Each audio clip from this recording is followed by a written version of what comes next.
जय हिंद दोस्तों, कैसे हैं आप। उम्मीद करते हैं अच्छे होंगे।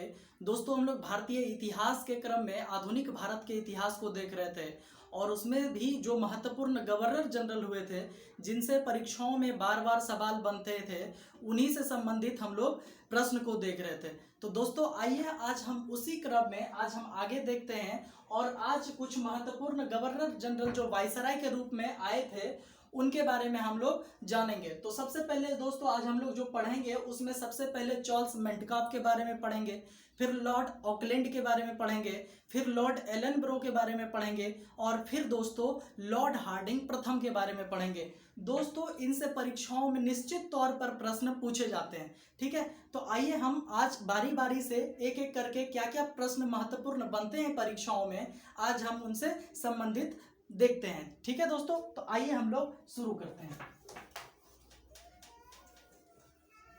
सबसे पहले दोस्तों जो है वो चार्ल्स मेंटकाफ है।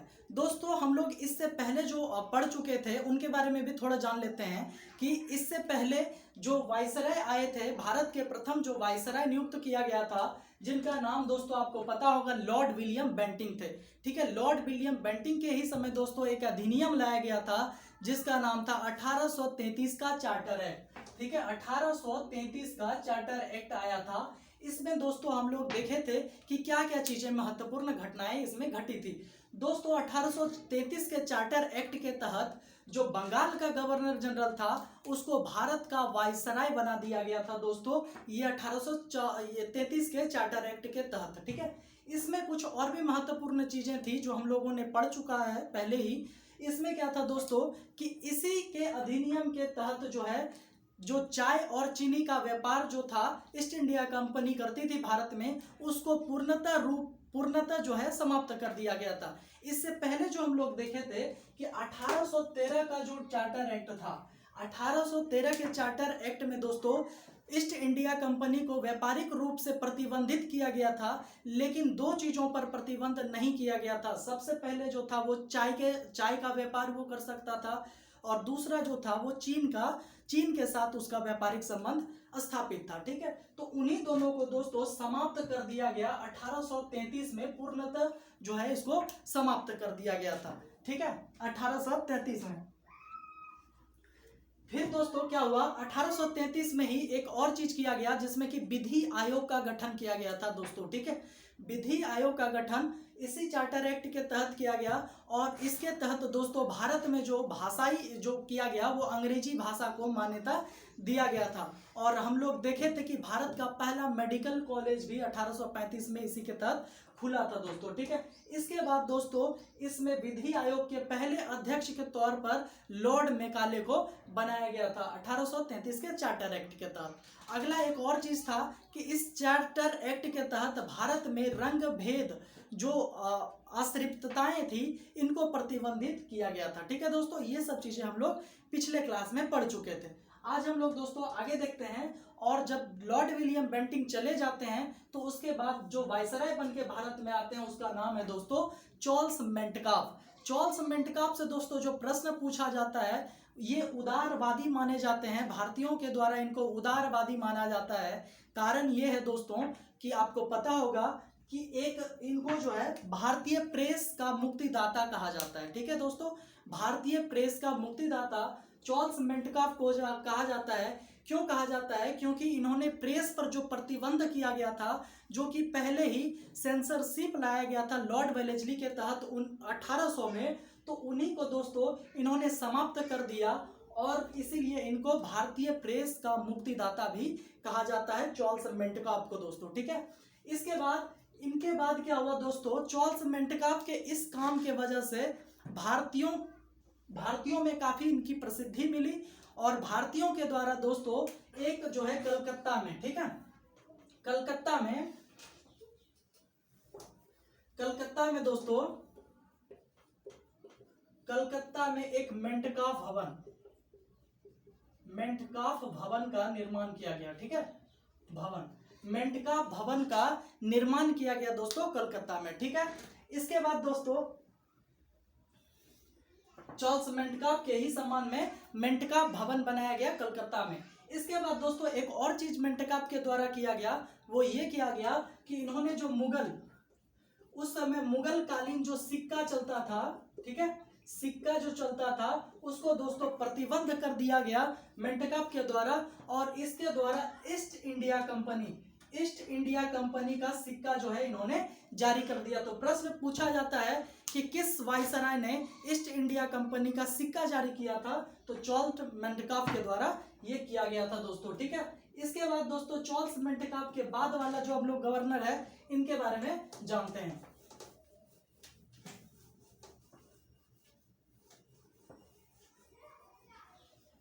चार्ल्स मेंटकाफ के बाद दोस्तों जो अगला गवर्नर आते हैं उसका नाम है दोस्तों लॉर्ड ऑकलैंड, ठीक है, Lord Auckland. Lord Auckland, Auckland से जो दोस्तों प्रश्न पूछा जाता है परीक्षाओं में वो ये पूछा जाता है कि इन्हीं के समय दोस्तों पहली बार आंग्ल अफगान युद्ध शुरू हुआ था, ठीक है, पहली बार फर्स्ट जो है आंग्ल अफगान युद्ध शुरू हुआ था, ठीक है। आंग्ल अफगान युद्ध पहली बार इन्हीं के समय शुरुआत की गई थी, और बाद में दोस्तों क्या हुआ, आंग्ल अफगान युद्ध में जो है इस समय आंग्ल मतलब अंग्रेजों की इस समय हार हो गई, और हार होने के बाद दोस्तों ये काफी इनके समय नेतृत्व की कमी हो गई, जिसके वजह से इनको फिर वापस इंग्लैंड बुला लिया गया, और इन्हीं के जगह पे दोस्तों एलन ब्रो को वापस लाया गया था, जो हम लोग आगे देखेंगे, ठीक है। इसमें क्या हुआ, ऑकलैंड से और भी क्या सवाल बनता है परीक्षाओं में, वो ये बनता है दोस्तों कि लॉर्ड ऑकलैंड ही ऐसे वायसराय थे जिन्होंने जो है सड़क-ए-आजम, आप पढ़े होंगे शेरशाह सूरी के द्वारा, शेरशाह सूरी, ठीक है, शेरशाह सूरी के द्वारा एक सड़क का निर्माण किया गया था जिसका नाम था सड़क-ए-आजम, ठीक है, सड़क-ए-आजम, ठीक है, सड़क-ए-आजम का निर्माण किया गया था जो कि शेरशाह सूरी के द्वारा किया गया था, जिनका कार्यकाल दोस्तों आपको पता होगा 1540 से लेके 1545 तक का था, जो कि हुमायूं को इन्होंने गद्दी से हटाकर मुगल कालीन सत्ता प्राप्त की थी भारत में, ठीक है। तो ये सड़क-ए-आजम जो है दोस्तों ये शेरशाह सूरी के द्वारा बनवाया गया था, जो कि वर्तमान में दोस्तों आप देखेंगे तो ये उस समय बनाया गया था बांग्लादेश का सोनार गांव था, ठीक है, सोनार गांव से पेशावर तक, ठीक है, पेशावर पाकिस्तान में जो है सिंध में जो पड़ता था वहां तक इस रोड का निर्माण किया गया था, जिसका नाम सड़क-ए-आजम शेरशाह सूरी के द्वारा दिया गया था। बाद में दोस्तों क्या हुआ, जब सड़क ये टूट फूट गई थी तो ये मरम्मत जो है ये ऑकलैंड के द्वारा किया गया था, मतलब इस सड़क को पुनर्निर्माण जो है ऑकलैंड के द्वारा कराया गया था, और इस सड़क का नाम, सड़क-ए-आजम का नाम इन्होंने चेंज कर दिया, जिसका नाम बाद में इन्होंने दे दिया जीटी रोड। जीटी रोड का मतलब ग्रैंड ट्रंक रोड नाम कर दिया गया था दोस्तों लॉर्ड ऑकलैंड के द्वारा, ठीक है, याद रखेंगे। और वर्तमान में जीटी रोड जो हमारे यहाँ NH1 और NH2 है, ठीक है, नेशनल हाईवे NH1 और NH2, ठीक है, NH2 ये जो है दोस्तों ये वर्तमान में अभी इनका स्वरूप है भारत में, ठीक है, जो अभी गुजरती है, ठीक है।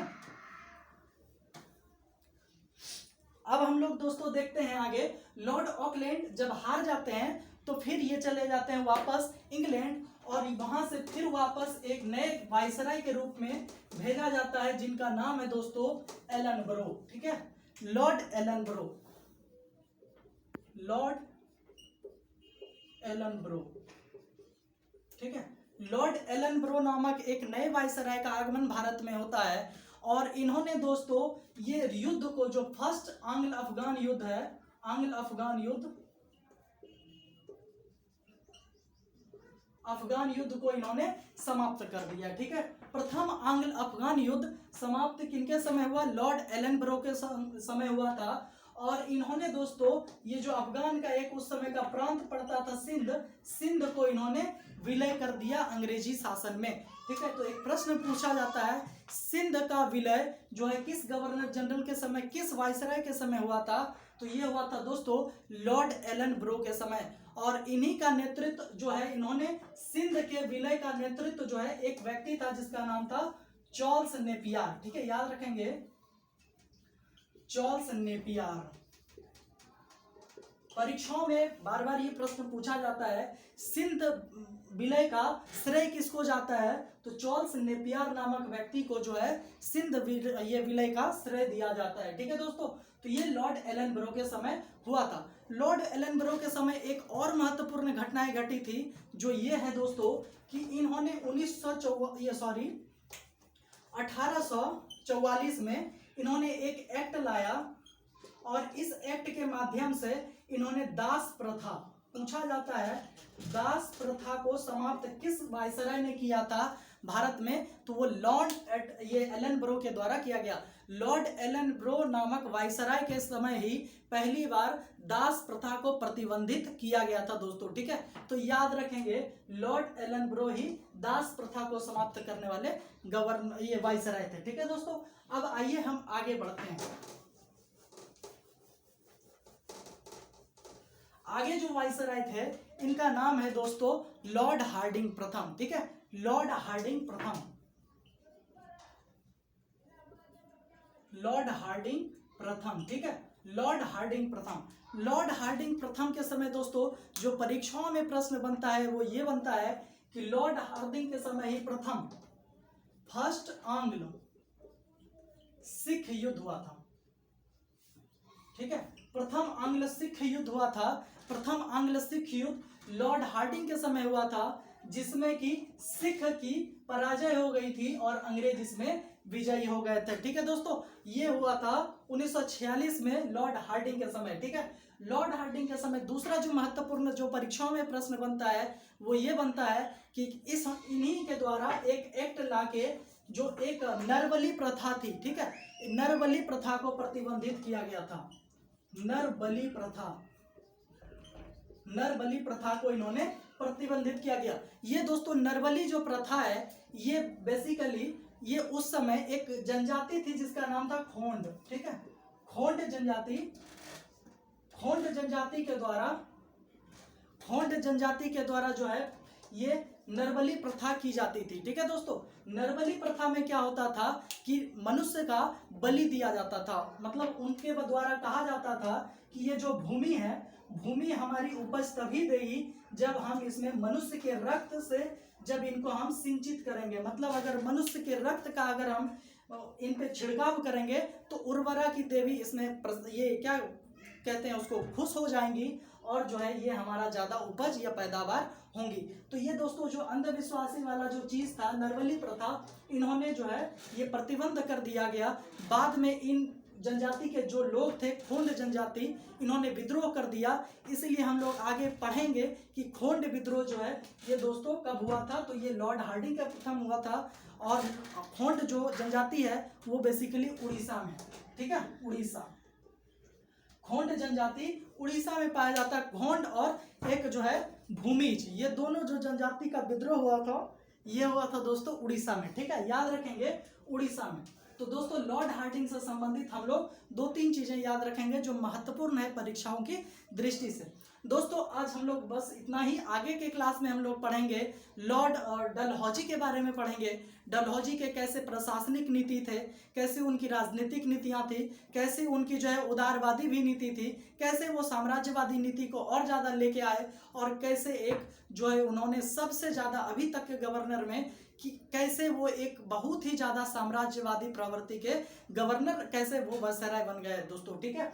तो हम लोग आगे के क्लास में डलहौजी के बारे में पढ़ेंगे, जहां से निश्चित तौर पर परीक्षाओं में सवाल वहां से बनते ही बनते हैं, क्योंकि उन्होंने बहुत सारे सार्वजनिक काम किए, बहुत सारे अलग अलग क्षेत्रों में भी इन्होंने काम किया था। उनकी हड़प नीति थी, उन्होंने रेलवे व्यवस्था लाई थी, डाक व्यवस्था लाई थी, बहुत सारी व्यवस्था को वो लेकर आए थे, जिनको हम लोग टू द पॉइंट देखेंगे और अलग अलग चीज़ों से हम लोग कोशिश करेंगे उनको याद भी करने का दोस्तों, ठीक है। तो आज हम लोग 3-4 गवर्नर वायसराय के बारे में पढ़े दोस्तों। आप इसको 1-2 बार देखिएगा ताकि चीज़ें आपको याद हो जाए, और निश्चित तौर पर ये परीक्षाओं में पूछे जाते हैं इन सभी प्रश्नों को जो अभी हम लोग देख रहे थे। तो दोस्तों कैसा लगा आज का क्लास जरूर आप कमेंट में बताइएगा, और फिर अगर आपको वीडियोस पसंद आई होगी तो आप इसको लाइक और सब्सक्राइब जरूर कीजिएगा, ठीक है। मिलते हैं फिर आगे, धन्यवाद।